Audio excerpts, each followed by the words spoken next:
Hi guys, this is App on Rapper. I'm here with Songs of Travel on iOS, and I'm excited to give it a try. Enjoy!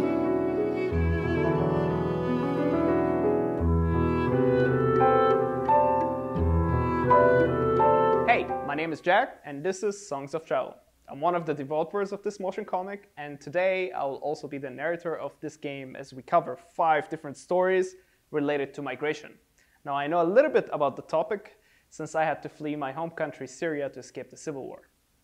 I'll be with you throughout the game and try to connect the dots. Let's get going.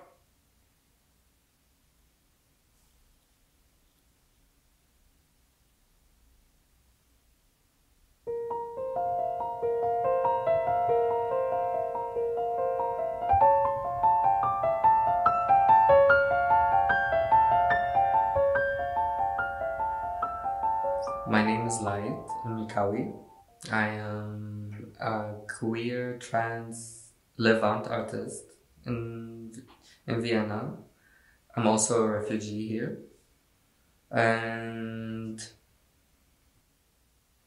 at the moment, I'm trying to work my way through the art scene here in a way where I can provoke politics that and make like some sort of direction at politics that protects us. And everything in my life at the moment is revolving around that.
I did find something close to home with the people that love me, with the friends that I've made, the people that have my back.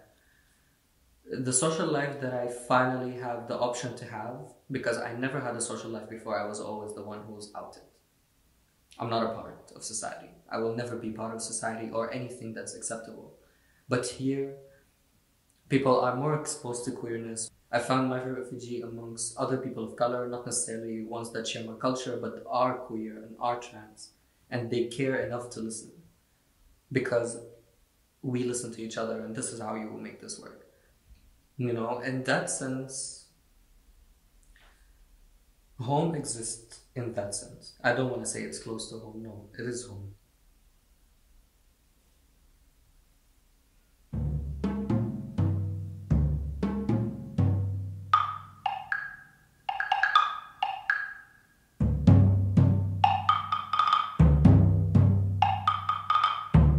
Ich bin Van, ich komme eigentlich aus Chemnitz, wohne jetzt in Leipzig seit 2,5 Jahren und bin Kulturschaffende, Bildungsreferentin für antirassistische Themen und befasse mich in meiner Freiberuflichkeit viel mit den Themen ostdeutsche Diaspora, also vietnamesisch ostdeutsche Geschichten, vor allem eben um die Geschichte der VertragsarbeiterInnen und die Erinnerungskultur und Aufarbeitung und arbeite momentan auch in einem Verein als Öffentlichkeitsarbeit. Genau, die DDR wollte damals eben sogenannte sozialistische Bruderstaaten einladen, um sozusagen Arbeitskräfte aus diesen Ländern in die DDR zu versenden, um dort eben die Wirtschaft anzukurbeln. Da waren Länder darunter wie Vietnam, Mosambik, Kuba, Angola. Da kamen eben Tausende von Menschen, vorwiegend in große ostdeutsche Städte und eben auch nach Chemnitz. Und meine Eltern kamen auch nach Karl-Marx-Stadt, so hieß Chemnitz damals, und sind 1987 dort gelandet, wurden 3 Monate lang eingeführt. Sie hatten einen kurzen Crashkurs in Deutsch. Sie konnten sich ein bisschen in der Arbeit einführen lassen und dann ging es eigentlich schon los. Sie hatten einen Vertrag, der über 3 bis 5 Jahre ging. Das Ziel war eigentlich nicht, dass die Menschen da bleiben, sondern immer nur für einen bestimmten Zeitraum in einem Rotationsprinzip da sind und dann auch wieder gehen.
Ich glaube, erstmal wünsche ich mir Projekte wie diese Projekte. Also Projekte, an denen eben selber marginalisierte Menschen arbeiten, ihre Geschichte erzählen dürfen oder ihre Erfahrungen einbringen dürfen zumindest. Dass Menschen, die selber Erfahrungen gemacht haben, mitbestimmen dürfen in solchen Prozessen und sie fragt, ob sie ihre Geschichte erzählen möchten. Weil das reicht manchmal schon, wenn man sie fragt und wenn man ihnen die Chance gibt, sich Raum einzunehmen. Ich finde es wichtig, wenn Menschen eben nicht als anders gelesen werden in der Innenstadt, in irgendwelchen Spaces, wo es einfach okay ist, dass man nicht weiß ist.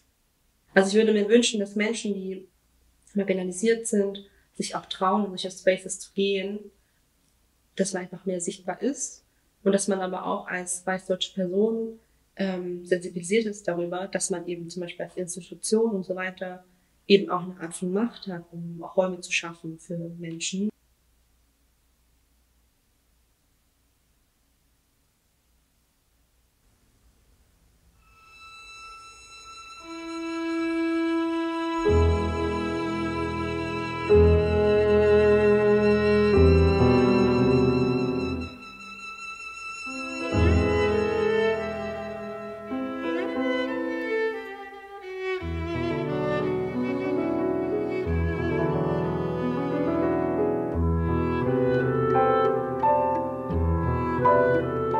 My name is Michele Cicora. I am 71 years of age. I come from San Giuliano di Puglia, a small village in the region of Molise, in the south of Italy. The economic situation in my region, in most of Italy, but especially in the south, were very dire. There was very little work. The only ones who had consistent work were professionals, civil servants, artisans, and the others were mainly day-to-day laborers. My father emigrated to Belgium in 1948 at the age of 40. The reason for emigrating was that at the time he had already 6 children. I was born later in 51. So he took that decision with the intention of working a few years there and earn enough money to secure our well-being.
I remember that a lot of people came around my house. At the time, not many people had the television, maybe 4 or 5 people in the whole village.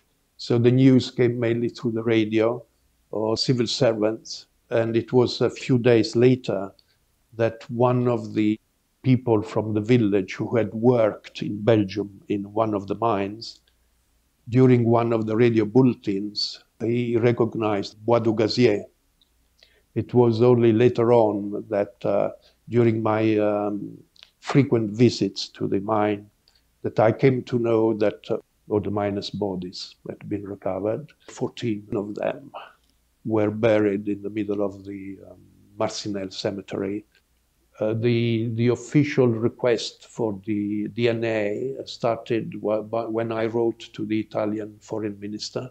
From then on, I must say and stress that it was the Belgians who helped me a lot. They really took it to heart. Yeah, it went on to getting the result of 2 being identified. My reaction was a mixture of emotion. Very sad because they couldn't trace my father, they couldn't identify my father, but I was incredibly proud and emotionally charged when there was the funeral with the 14 coffins there and the families of the identified miners next to them. That made me feel really proud, and it meant that it was positive, and I would do it all over again.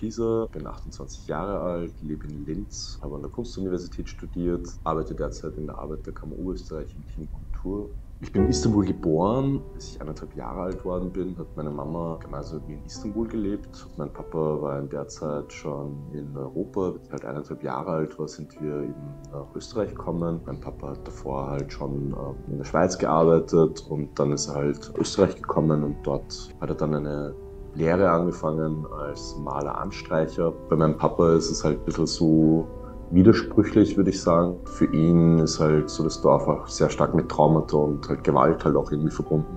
Er hat halt sehr jung seinen Vater verloren und deshalb ist er halt auch so mit 12, 13 Jahren halt weg vom Dorf und halt auf der Baustelle halt gearbeitet. Meine Mama hat schon immer wieder die Lust und den Drang, zurück in ihr Dorf zu fahren. Ich habe das Dorf so als Sehnsuchtsort irgendwie so erlebt als Kind.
Also ich habe tatsächlich das letzte Mal, wie ich im Dorf war, mit einer Person halt irgendwie länger Zeit verbracht und hat das so als Familienbesuchen halt irgendwie so wahrgenommen. Also einerseits weil er halt in Istanbul seine Familie besuchen, dann war er halt in Adana von seiner Frau halt, und dann war er halt irgendwie noch eine Woche halt in Antalya und dann war er noch so 5 Tage im Dorf und also wir haben dann halt irgendwie gemeinsam gegrillt und du hast jetzt so richtig gemerkt, eigentlich die Kids hatten überhaupt keinen Bock. Sein Anlass war es auch irgendwie seinen Kindern halt seine Dorfzeit überzustülpen. Und die haben das halt nicht so krass in Anspruch genommen. Also du hast jetzt so richtig gemerkt, die waren halt an ihren Handys, an ihren Tablets und die hatten halt auch keine FreundInnen, mit denen sie halt irgendwie spielen hätten können. Und für diese Person zum Beispiel ist es halt so ein bisschen, okay, ich komme jetzt zurück zu meinen Ursprüngen, schnaufe hier ein bisschen aus ein paar Tage, kann aber auch gleichzeitig halt wieder so ein bisschen Heimatluft schnuppern und fahre dann jetzt wieder zurück in mein gesetteltes Leben. Dann sehne ich mich halt wieder ein bisschen nach diesem Ort und habe aber diese Romantik in meinem Kopf, dass es halt irgendwie so ist, aber eigentlich, also ist es halt völlig anders, als wie halt die Person halt das davor wahrgenommen hat.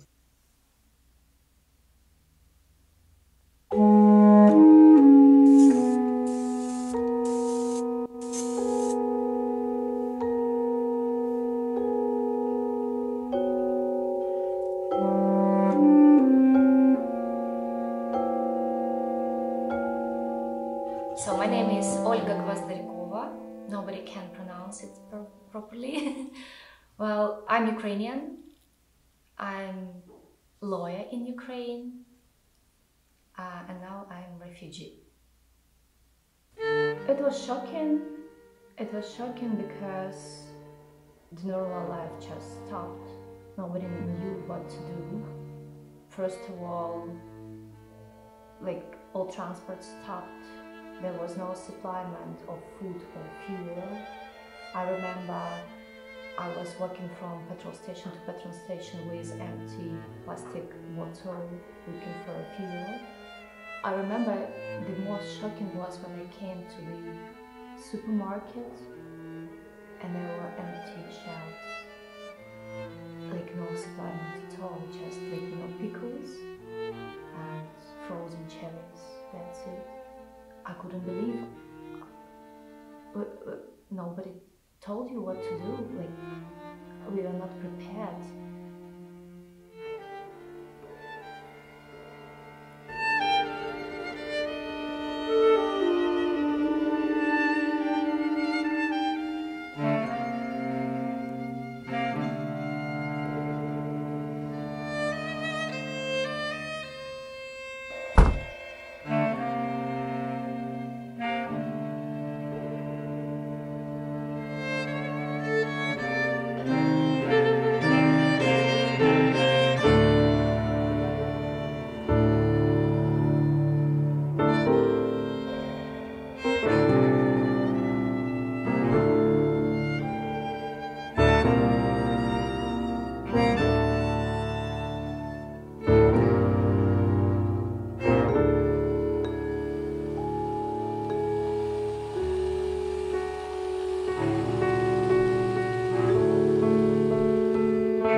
she's part of my family. I took her, she was months and a half. Yeah, she was very funny kitten. She makes me happy and she reminds me all my way from Donetsk to UK now, because we went through that together. And even if other people told me, just leave her, she is quite old, you have to move further, you have to go to the UK, just leave her. And I was crying 3 nights in Vienna. And I just decided to meditate, like, until I find a decision. And now when I see her in my cottage, I just remember the days when I was really struggling and making this decision what to do. And now it just showed me that if you really want something, if you really feel like it should be like that, just follow this way and all doors will open for you.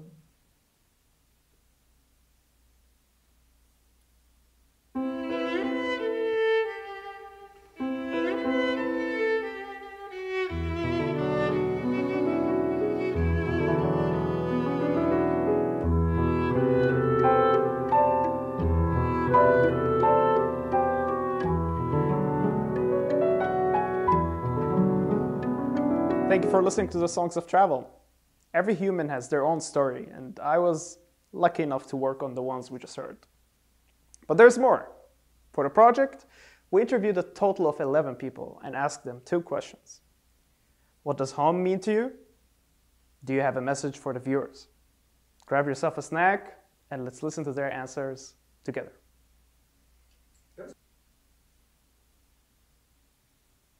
I think that home is something where you can be and have no fear about being yourself.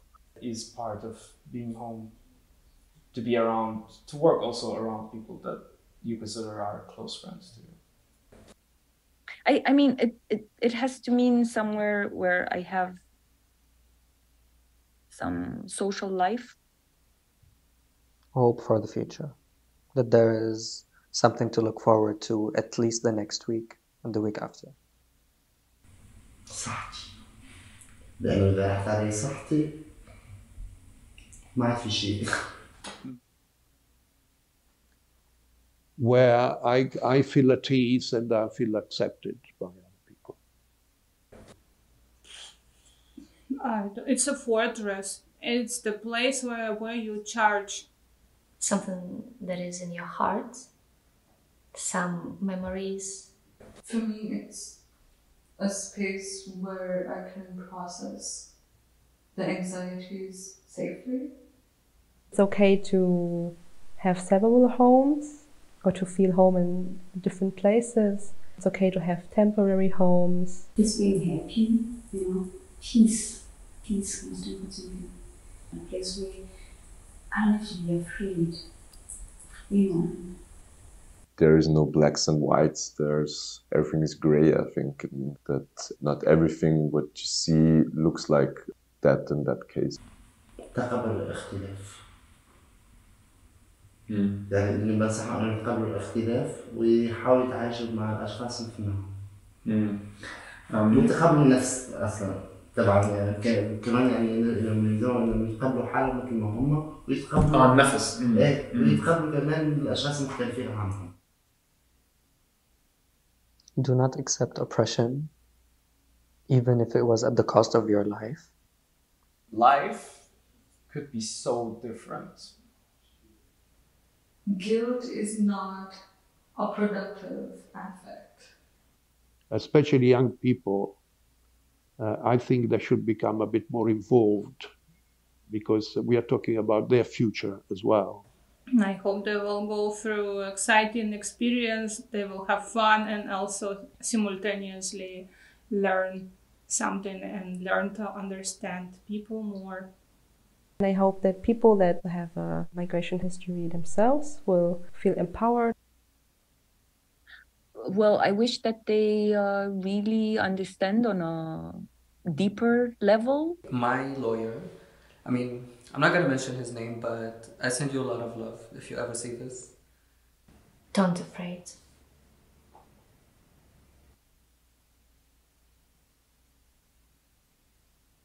Okay, so that is Songs of Travel. Meaningful game. If you enjoyed this, please subscribe to my channel. Thanks. Bye-bye.